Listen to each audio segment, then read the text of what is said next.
निरंतर परिवार में आज हम लोग के बीच में संतोष सम्राट जी, जो बीपीएससी में टीजीटी और पीजीटी दोनों पदों पर हिंदी में हुआ आपका सिलेक्शन। जो आप जिला आजमगढ़ से आप भी हैं और ग्राम करियावर खलिया सिमरी आपने एमए बीएड एमएड भी किया है और शाम के बैच 6 से 8 बालक वर्ग में पढ़ा करते थे आप, और 220 रैंक आपने लेक्चरर में लाया है जो 10+2 के नाम से जाना जाता है। और जहाँ आपका बिहार में चयन हुआ है राजकीय राम स्वार्थ उच्च माध्यमिक विद्यालय राधौरपुर सीतामढ़ी बिहार। संतोष सम्राट जी, जिस तरह का 2021 के बाद संस्था से जुड़े आपका 2 जगह सिलेक्शन हुआ, बहुत अच्छा लगा। और आज हम लोग के बीच में है जो अपनी कामयाबी के बारे में और पढ़ाई कैसे होती है, कैसे आपने संघर्ष किया, थोड़ा बहुत बताएंगे। हम लोग के बीच में है।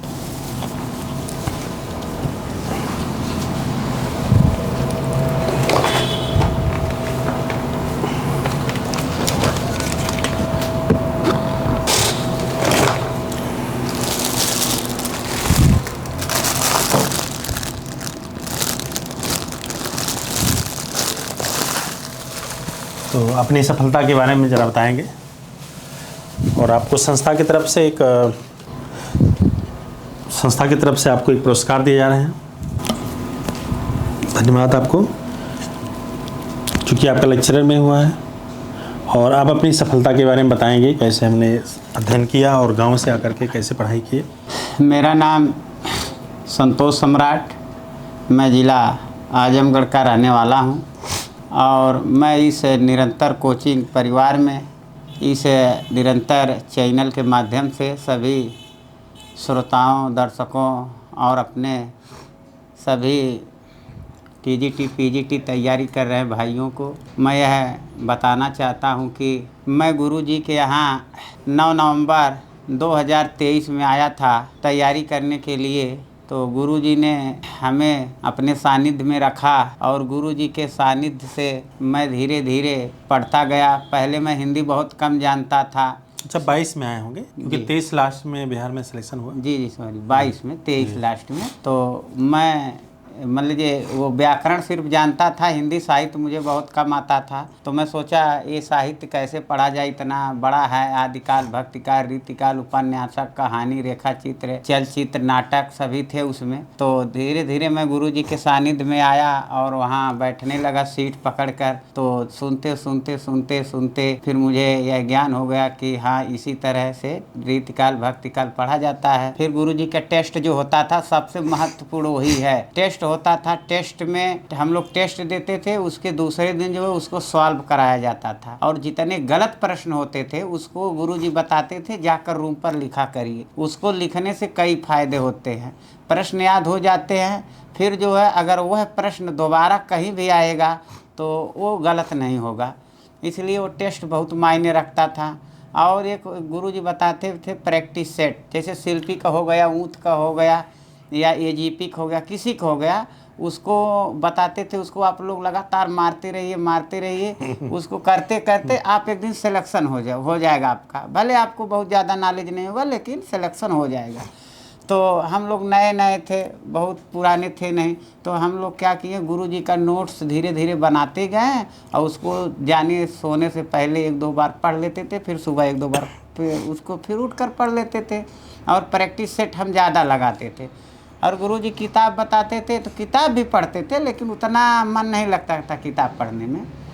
तो हम वही प्रैक्टिस सेट लगाते रहे। लगभग 1 वर्ष जाते जाते मैंने हमारा जो हम एडमिशन लिए थे वह पूरा नहीं हुआ, वह जो है हम पूरा नहीं कर पाए। और तब तक जो है बिहार के आया और इतनी तेज़ी से भर्ती हो गई, उसमें हमारा टीजीटी और पीजीटी दोनों में हमारा सिलेक्शन हो गया। तो हमने पीजीटी जो है सीतामढ़ी जनपद में जाकर ज्वाइनिंग कर ली। यही है जो है कि भाई इस कोचिंग में जितना बताया जाता है उतना हम तो जानते हैं कहीं नहीं बताया जाता होगा। और जो अगर सुन ले इस कोचिंग में गुरुजी की वाणी को, वह अवश्य सफल हो जाएगा। और सबसे ज़्यादा सिलेक्शन इसी कोचिंग से होते जा रहे हैं। हम शाम के बैच में थे 6 से 5 में, इसमें मैं आज देखा कि बैच में बहुत संख्या कम थी। तो कम इसलिए थे कि सबसे ज़्यादा सिलेक्शन इसी बैच से हुए हैं। और निरंतर परिवार से हमारे साथ बहुत लोग बिहार में सेलेक्ट हुए हैं, हम सभी लोगों को जानते थे।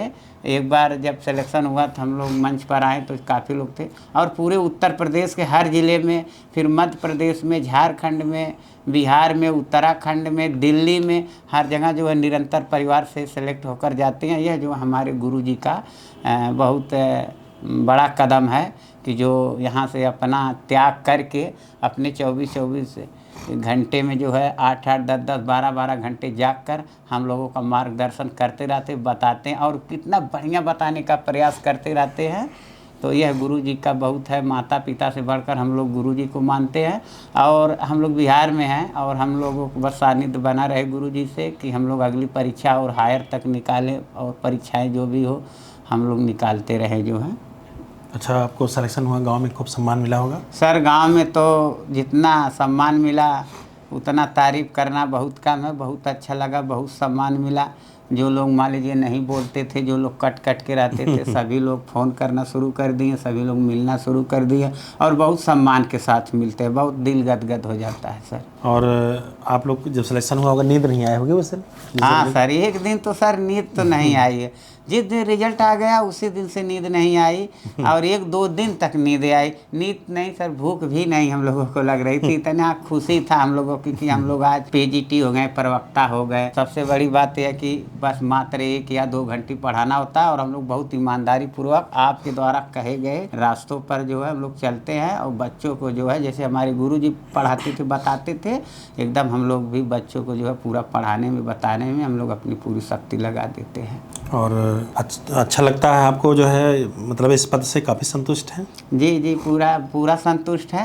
और अबकी बार हम लोग जो है पहली बार इलेक्शन में ड्यूटी भी किए हैं और पीठासीन पद पर हम नियुक्त थे। हमने जो है गए और जो है बहुत अपने आप को गर्वान्वित महसूस किया पीठासीन के पद पर रहकर, और सफलतापूर्वक और शांतिपूर्ण जो तरीके से हम लोग अपना इलेक्शन अब की बार करवाए हैं, लोकसभा चुनाव 2024। बहुत अच्छा गर्व महसूस हुआ होगा कि शपथ मिला? बहुत अच्छा सर लगा। और आपकी याद आती थी कि ये जो है आपकी देन है कि आज हम लोग पीठासीन अधिकारी बने। क्योंकि अगर हम लोग प्रवक्ता नहीं हुए होते, इंटर कॉलेज या माध्यमिक नहीं हुए होते, तो हम लोग जो पीठासीन नहीं बन पाते। P1, P2, P3 हम लोग बनते। जी। और कोई अनुभव बताएंगे आप पढ़ाई का तरीके में? और सर कुछ पढ़ाई लोग निराश हो जाते हैं, नहीं पढ़ पाते हैं, तो उनको क्या करना चाहिए? आपको भी अंदर में निराशा आई होगी कभी? जी जी जी, देखिए संघर्ष ही जीवन है। तो संघर्ष मनुष्य को सामना करना पड़ता है। जैसे एक सिक्के के 2 पहलू होते हैं, वैसे ही दुख सुख आता रहता है। तमाम कठिनाइयाँ, परेशानियाँ सहनी पड़ती है पढ़ते समय।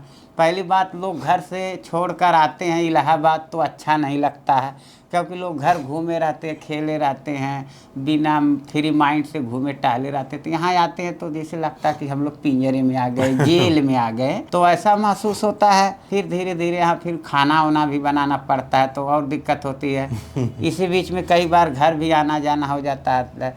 लेकिन जिसको जो है नौकरी पाने का पागलपन या दीवानापन हो जाता है, तो उसको जो है इलाहाबाद नहीं कहीं आप रख देंगे, किसी रूम में रख देंगे, कितनों गर्मी ठंडी सहनी पड़ी वह सहेगा और जो है वह अपने जो है मंजिल तक धीरे धीरे। अच्छा, इस भीड़ से नहीं डरते थे? कितने लोग पढ़ रहे हैं, हम कैसे निकल पाएंगे? नहीं सर, अब पहले हम बहुत डरते थे, लेकिन आप जो हमको बताते रहते थे कि आप लोग डरिए मत, भीड़ से मत डरिए, भीड़ से आप बस अपना मेहनत करिए और आराम से जो है सिलेक्शन पा जाएंगे। तो हमको लगा कि हाँ यार सही कह रहे हैं। फिर गुरुजी ये भी बताते थे, आप लोग 1, 2, 3 भर्ती में बैठा, लंबी लंबी भर्ती, तो क्या आपका हुआ?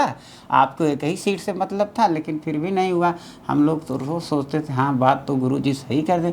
फिर हमको धीरे धीरे ये भय समाप्त हो गया, भीड़ उड़ का हमारा खतरा खत्म हो गया। हमको एक सीट से मतलब एक सीट मिल जाएगी।